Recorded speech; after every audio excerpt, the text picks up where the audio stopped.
Loué soit Jésus-Christ, sa grâce et sa paix soient avec vous. Le signe de la croix nous enseigne ce que tout homme doit apprendre. Premièrement, que les hommes sont mauvais, puisque nous avons tué l'innocent par excellence, le juste et le saint. Et deuxièmement, que Dieu est bon, puisque Jésus, du haut de la croix, prie en disant « Père, pardonne-leur, car ils ne savent pas ce qu'ils font. » Savoir ces deux choses, que les hommes sont mauvais et que Dieu est bon, puisqu'il va jusqu'à pardonner le meurtre de son fils, le déicide, est le seul pivot possible pour une vie morale digne de l'homme et de Dieu. Le signe de la croix est un résumé saisissant de la foi chrétienne. Commençons par remarquer qu'il est le signe de l'intersection entre le ciel et la terre, entre Dieu et les hommes, entre la droite et la gauche, entre les amis et les ennemis. Tout cela rassemblé au centre, c'est-à-dire au cœur, celui de Jésus, transpercé, bien que déjà mort, par le soldat qui voulut s'assurer que Jésus fût bien mort. Et d'où ont jailli l'eau et le sang. Cette eau qui nous lave de nos péchés dans le baptême et ce sang qui nous donne la vie dans l'Eucharistie. Comme si Jésus avait voulu nous dire par cet événement que toute sa vie n'avait pas suffi à nous dire son amour, mais que même au-delà de la mort, il continuait à nous aimer en sa nature divine. Cette eau et ce sang répandus par son cœur transpercé sont une annonce de sa résurrection, puisqu'ils sont le signe de son amour qui nous vient d'au-delà de la mort. N'est-ce pas magnifique? Lorsque nous traçons le signe de la croix, nous commençons par dire au nom, au singulier, pour affirmer l'indivisible unité de l'essence divine.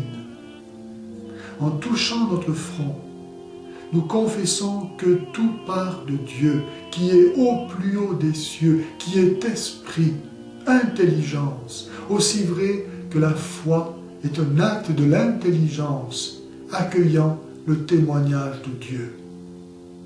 Nous disons du Père, pour affirmer qu'il existe un être qui est Père de tous les pères, Créateur de toutes les créatures visibles et invisibles, qui est le Père, en un sens absolu, Père de lui-même et en lui-même.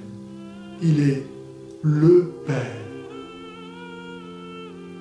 Puis nous portons notre main à notre nombril en disant « et du Fils » pour confesser que le Père, Dieu, a envoyé sa parole, son Fils, s'incarner dans le sein de la Vierge Marie pour racheter, relever l'humanité tombée depuis le péché originel.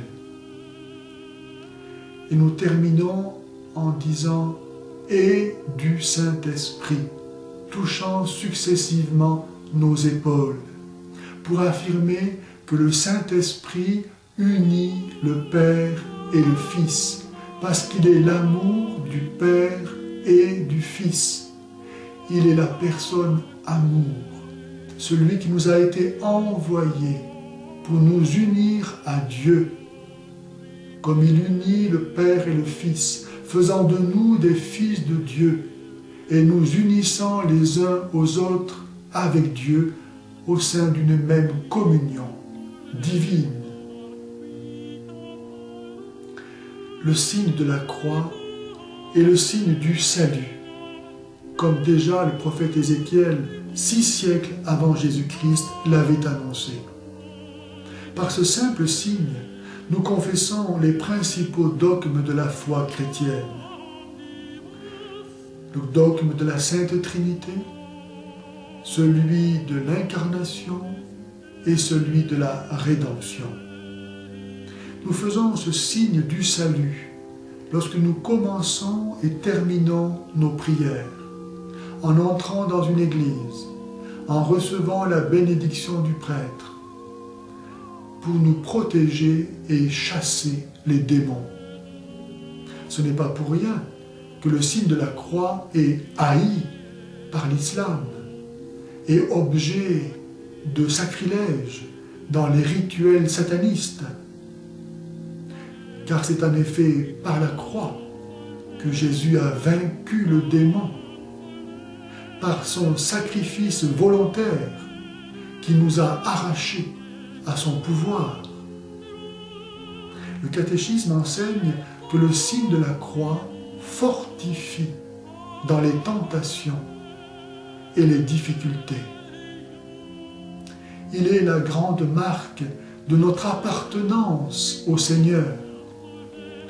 C'est pourquoi nous devons le tracer comme une prière, avec un infini respect, avec une ardente reconnaissance, un profond amour, avec lenteur, recueillement, amplitude, nous en revêtir comme du vêtement de notre salut,